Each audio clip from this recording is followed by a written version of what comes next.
Mata upo e lima, o le apo inga ia Israelu ia latou salamou.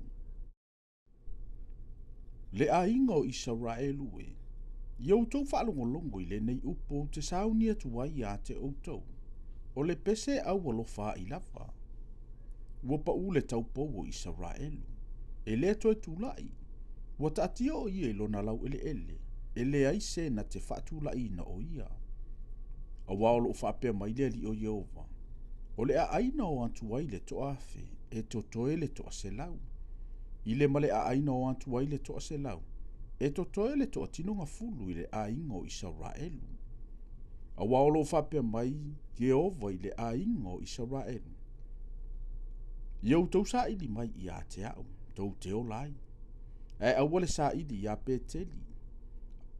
Awale o i Kirikala. Awa fo ile u yatu i Peresepa. Awa e matuata fe Kirikala. E i uvale Peteli. Iau tau sa ili i a Yehova, tau te o lai. Ina ne o antu o ia peise a fide a ingo Josefa. Ma whao mati ai, e le ai fo i se tasi i Peteli na te tineia. O outou o e li liu le whaamasino ngai la ena. Ma lafo i lalo le amio tonu i le ele. I outou sa ili le, nana whaia kima ma kisila. O le na te li ua le ato le oti le tae ao. Ma whaapou liu lingia le ao peisia i uapo. O le na te wala awina le suwa sami o le sami. Ma lilingi fo ai le fonga ele. O Yehova, o lona suwa falea. O le na te whaao o whaafua se i atu le whaatafu nanga i le ua malosi. O na o atu wai le o le whaatafu nanga i le olo. Wala tau wita atu i le ua awa i le whaitotoa. Ma wala tau ino i le ua tautala wha maoni. O le nei foi, ua utau soli i le ua vai. Mona ua utau tali foi i a te i o taulanga saito. O le mea le, e ui ina whaia e o tau o whale maatalai. Ai tau te le no foai. Wau tau to ina tō vinelelei. Ai tau te le inu waina ai. A wā ua au iloa o tau anga sala ua matua tele. Ma o tau wā mio e matua leanga. O loo whaasa wā i le wā mio tonu. Ua talia se taui. Ma ua whaafo i atu ye ua matitiva o i le whaitotoa. O le mea le whaalolongo i le ua poto i ona pō. A wā e leanga i ona pō. Iau tau sa i li lelei, ai leo le leanga, ina ia o lai o tau. Ona iai le ia te o tau o Yehova le atua o au, e peo na o tau whai mai ai.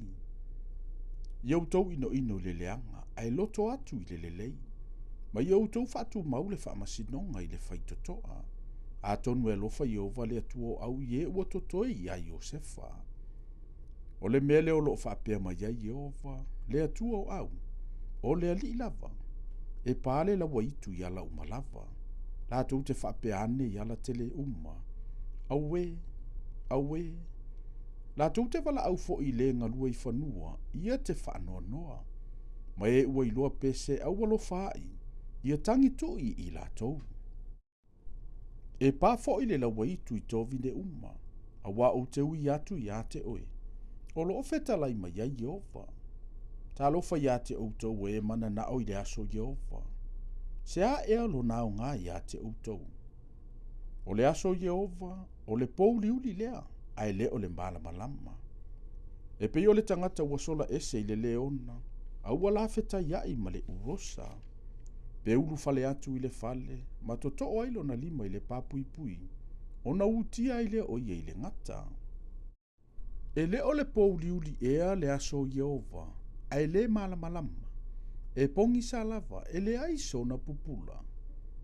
Ua o ino, ua leanga i atea ua o tau saminga. O te le fia i o tau whaapotopotonga.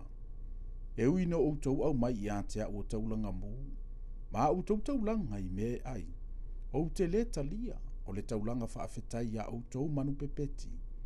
O te leva ai atu i ai. Ia e ave ese i atea ule taalili o pese. O le leo mali e fo i o au nā peli, o te le whaalongo ai.